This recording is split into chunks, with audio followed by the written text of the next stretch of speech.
नमस्कार दोस्तों, मैं आपका होस्ट दोस्त प्रदीप सैनी आपके अपने ऑनलाइन इंस्टीट्यूट में आप सभी का हार्दिक स्वागत एवं वंदन करते हैं। मित्रों, आप लोग कैसे हैं? मैं उम्मीद करता हूं कि आप लोग ठीक होंगे और अच्छे से अपनी पढ़ाई कर रहे होंगे। देखिए मित्रों, अभी तक हमने आपको बताया था हिमालय की नदियाँ, जो आपने इसके पहले दो तीन वीडियो आपने देखा था। जैसे सिंधु नदी तंत्र आपने देखा था, गंगा नदी तंत्र देखा था और ब्रह्मपुत्र नदी तंत्र को देखा था। मित्रों, उस वीडियो को देखना भी आपके लिए बहुत इंपॉर्टेंट था। मैं उम्मीद करता हूं कि आप लोग बहुत अच्छे से देखे भी होंगे। आज उसी कड़ी में आगे बढ़ते हुए आज हम आपको पढ़ाने वाले हैं प्रायद्वीपीय भारत की नदियाँ, यानी दक्षिणी भारत में जो बहने वाली नदियाँ हैं, इन नदियों को हम लोग पढ़ेंगे। लेकिन सबसे पहले आपको बताना चाहूँगा कि जो भी मित्र अभी तक चैनल को सब्सक्राइब नहीं किए, चैनल को सब्सक्राइब करें और अधिक से अधिक लोगों के पास शेयर करें। अब वीडियो को लास्ट तक देखिएगा, आपको हम बहुत सी जानकारी देने वाले हैं। देखिए मित्रों, आप यहाँ पे हेडिंग देख रहे हैं, लिखा गया है प्रायद्वीपीय भारत की नदियाँ। प्रायद्वीपीय भारत का मतलब अपने दक्षिणी भारत की हम बात करें। प्रायद्वीप किसे कहते हैं, द्वीप किसे कहते हैं, ये हम कभी वीडियो बनाएंगे आपको तो उसके जरिए बताने का प्रयास करेंगे मित्रों। लेकिन सबसे पहले हम जानेंगे कि प्रायद्वीपीय भारत की नदियां और हिमालय की नदियां दोनों में विशेष अंतर क्या है सर। जी हाँ, वही तो जानने के लिए इस प्लेटफॉर्म पे हैं भाई। देखिए मित्रों, हिमालय की नदियां जो होती हैं वो वर्षवाहिनी होती हैं, यानी मतलब वर्ष भर, वर्ष के 12 महीने उसमें जल विद्यमान रहता है, यानी जल उसमें बहा करता है। लेकिन जो प्रायद्वीपीय भारत की नदियां होती हैं, इसमें वर्ष भर जल नहीं रहती, बल्कि मानसून में इसमें जल पाया जाता है। जैसे इस समय आप देख रहे हैं गर्मी का माहौल चल रहा है, तो इस समय लौटता हुआ मानसून आपको दिखाई देता होगा दक्षिणी भारत की तरफ, यानी दक्षिणी भारत की तरफ या प्रायद्वीपीय भारत हम कहें तो जो लौटता हुआ मानसून वहाँ आएगा तो वहाँ पे बारिश कर देगा, वहाँ की नदियों में पानी हो जाएगा। तो मित्रों, उसके कई अंतर हैं, उस अंतर की बात हम लास्ट में कर लेते हैं। लेकिन सबसे पहले हम आपको बताते चलते हैं कि दक्षिणी भारत की कौन कौन सी प्रमुख सहायक नदियां हैं।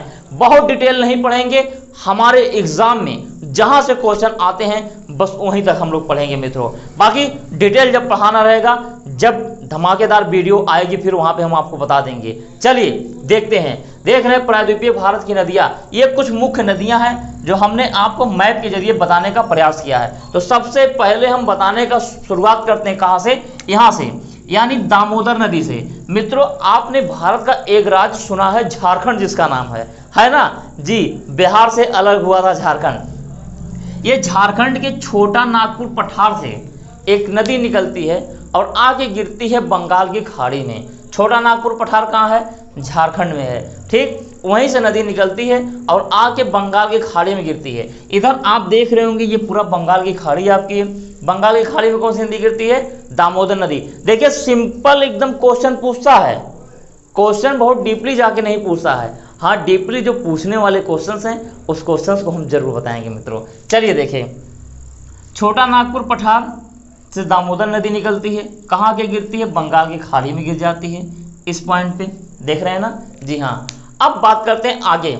एक सबसे प्रसिद्ध नदी है, या ऐसा कहें कि अपने पूर्वी भारत का एक बहुत ही प्रसिद्ध नदी है जिसका नाम है स्वर्ण रेखा। वो क्यों प्रसिद्ध है वो मैं बता दे रहा हूं आपको मित्रों।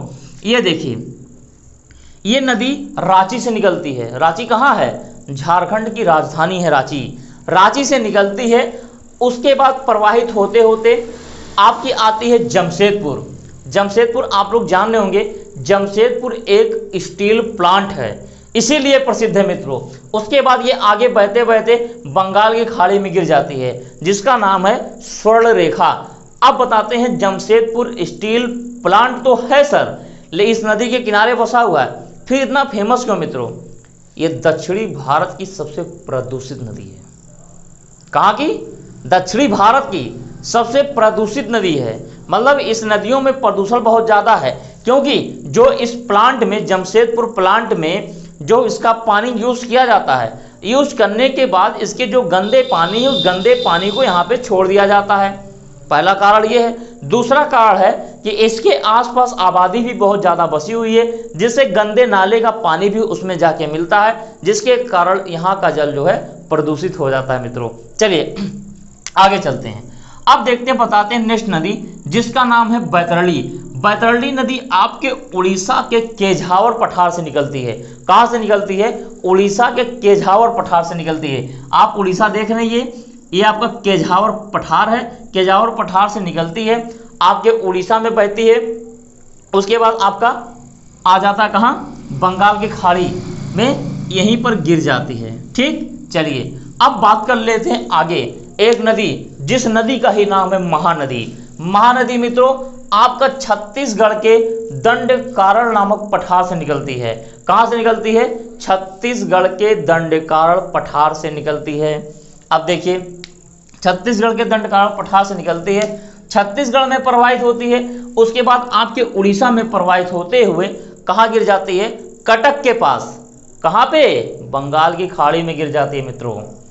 तो आप सेशन को एक बार शेयर कर दीजिए, क्योंकि यही पढ़ाई, यही मेहनत, यही पसीना आपको आपके लक्ष्य तक पहुंचा देगी मित्रों। तो देरी किस बात की? जल्द से जल्द आप लोग अपने काम को आगे बढ़ाएं, जिससे किसी भी प्रकार की कोई दिक्कत ना हो मित्रों। चलिए आगे चलते हैं, अब देखते हैं अगली नदी कौन सी? गोदावरी की बात करते हैं। आपने नाम सुना होगा महाराष्ट्र, सुने हैं ना? जी हाँ, जिसकी राजधानी आपकी बंबई है। तो महाराष्ट्र में एक स्थान है जिसका नाम है नासिक। इस नासिक से एक नदी आपकी निकलती है जिसका नाम है गोदावरी जिसका नाम है गोदावरी। ये गोदावरी जो है एक सेकंड,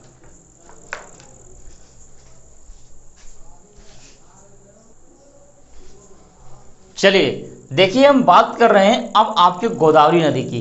गोदावरी नदी मित्रों नासिक के त्र्यंबक नामक पठार से निकलती है। कहां से निकलती है? त्र्यंबक। रुकिए और डार्क में हम लिख देते हैं, कौन सा पठार? त्र्यंबक। त्र्यंबक नामक चोटी से निकलती है आपकी। उसके बाद ये जो आपकी गोदावरी नदी है, गोदावरी नदी महाराष्ट्र, तेलंगाना, उसके बाद आंध्र प्रदेश में बहते हुए जो है कहाँ चली जाती है? बंगाल की खाड़ी में। ये दक्षिणी भारत की सबसे लंबी नदी है और इसे बूढ़ी गंगा के नाम से भी जाना जाता है। किस नाम से जाना जाता है? बूढ़ी गंगा के नाम से भी जाना जाता है। तो मित्रों आप लोगों को हम एक एक चीज सिखाएंगे, वही चीज बताएंगे डिटेल में जो आपके एग्जाम में आने वाला है। विश्वास करिए और धैर्य पूर्वक आप लोग पढ़ते रहिए, क्योंकि धीरे धीरे आपका लक्ष्य परिवार बड़ा होता जा रहा है। जैसे जैसे लक्ष्य परिवार आपका बड़ा होता जाएगा वैसे वैसे हमारे ऊपर, आपके सारे अध्यापक के ऊपर जिम्मेदारियां बढ़ती जाएंगी और उस जिम्मेदारियों पे खरा उतरने का काम हम लोग जो है करते रहेंगे मित्रों। चलिए हमने बता दिया आपका नासिक से निकलती है त्र्यंबक पहाड़ी से, जो आपने देख रहा है। उसके बाद हम गोदावरी की कुछ सहायक नदियों की बात कर लेते हैं मित्रों।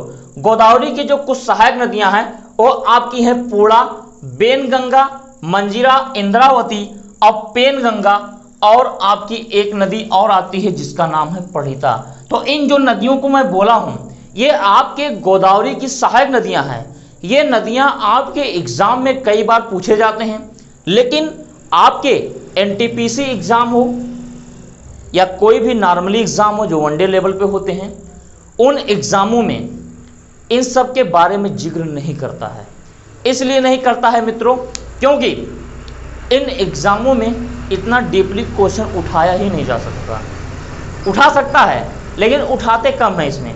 चलिए हम बात कर रहे हैं आगे कुछ और चल रहे हैं। अब देख रहे हैं महाराष्ट्र में एक स्थान है महाबलेश्वर। ये महाबलेश्वर की एक पहाड़ी है। उस महाबलेश्वर की पहाड़ी से आपकी एक नदी का उद्गम होता है जिसका नाम है कृष्णा। कृष्णा नदी आपके महाराष्ट्र, उसके बाद फिर कर्नाटक की तरफ थोड़ा सा आता है। ये थोड़ा सा नदी कुछ इस आकार में बना, हम बना देते हैं फिर से। ये देखिए महाराष्ट्र से जब निकलता है कर्नाटक आता है, तेलंगाना आता है, पुनः आंध्र प्रदेश पहुंच के बंगाल की खाड़ी में जो है ये विलीन हो जाती है। मतलब हमने जब नासिक की बात की, नासिक का तो महाराष्ट्र, तेलंगाना, उसके बाद आंध्र प्रदेश में चला जाता है, लेकिन महाबलेश्वर की जो पहाड़ी से ये निकलती है कृष्णा नदी, ये कृष्णा नदी आपके महाराष्ट्र से निकलती है, लेकिन तेलंगाना जाने से पहले कर्नाटक आती है, उसके बाद कहाँ जाती है तेलंगाना में, फिर आंध्र प्रदेश में जाके बंगाल की खाड़ी में विलीन हो जाती है मित्रों। तो आप लोगों से कहना चाहूँगा, आप लोग अच्छे से पढ़ाई करिए, डेडिकेट होकर पढ़ाई करिए, जिससे किसी भी प्रकार की कोई दिक्कत ना हो। हमने जो प्रण लिया है आपको पास कराने के लिए, मैं गारंटी के साथ कहता हूं कि आपको हम पास जरूर कराएंगे। बस ईमानदारी पूर्वक, धैर्य पूर्वक अपनी पढ़ाई कंसंट्रेट होकर आप लोग करते रहिए मित्रों। चलिए आगे देखते हैं। एक नदी बताते हैं आप, पेन्नार नदी। पेन्नार नदी आपके तमिलनाडु की है। तमिलनाडु से निकल के आपके यहाँ चली जाती है बंगाल की खाड़ी में। बहुत छोटी नदियाँ हैं। अब हम जिक्र कर लेते हैं एक और नदी की। एक चीज़ और बताना इसमें भूल गया मैं, कृष्णा नदी। ये कृष्णा नदी दक्षिणी भारत की दूसरी सबसे लंबी नदी है। पहली सबसे लंबी नदी गोदावरी है, दूसरी सबसे लंबी नदी कृष्णा है, जबकि बूढ़ी गंगा के नाम से क्या जानी जाती है, गोदावरी जानी जाती है। चलिए अब बात कर लेते हैं हम कावेरी नदी की। कावेरी नदी मित्रों आपके कहाँ से निकलती है, कर्नाटक के ब्रह्मगिरी पहाड़ी से निकलती है। कहाँ से निकलती है, कर्नाटक के ब्रह्मगिरी पहाड़ी से निकलती है। मित्रों आप लोगों को हमने बताया था, जब पर्वत पढ़ा रहे थे, पर्वत पढ़ाते समय हमने आपको बताया था कि कर्नाटक में एक पर्वत है जिसका नाम है बाबा बूदन की पहाड़ी। कौन सी पहाड़ी, बाबा बूदन की पहाड़ी। कहाँ पे है, कर्नाटका में है। जी हाँ, चलिए अब हम बात कर रहे हैं ब्रह्मगिरी चोटी की। ब्रह्मगिरी चोटी से आपकी निकलती है। उसके बाद कावेरी नदी आपका कर्नाटक और कहाँ, तमिलनाडु में बहते हुए बंगाल की खाड़ी में विलीन हो जाती है। फिर नीचे देखते हैं आपके दक्षिणी भारत में केरल और तमिलनाडु में प्रवाहित होती है एक बैगई नदी, और एक तमिलनाडु में प्रवाहित होती है जिसका नाम है ताम्रपड़ी नदी। ताम्रपड़ी नदी। तो मित्रों मैं उम्मीद करता हूँ ये सेशन आपको बहुत अच्छा लगा होगा और अच्छे से आप समझे होंगे। केवल इसकी जो कुछ प्रमुख सहायक नदियां हैं उन नदियों को हम बता दे रहे हैं, उसको बहुत जरूर आप लोग याद कर लीजिएगा। जैसे जिक्र कर देता है कभी कभी एग्जामों में दामोदर नदी की, ठीक, तो दामोदर को आप लोग पढ़ना नहीं भूलेंगे। अब देखिए एक नदी आपका जो है महानदी। महानदी के बारे में बहुत अच्छे तरीके से पढ़ेंगे। उसके बाद हम बात कर रहे हैं यहाँ पे गोदावरी नदी, कृष्णा नदी और कावेरी नदी।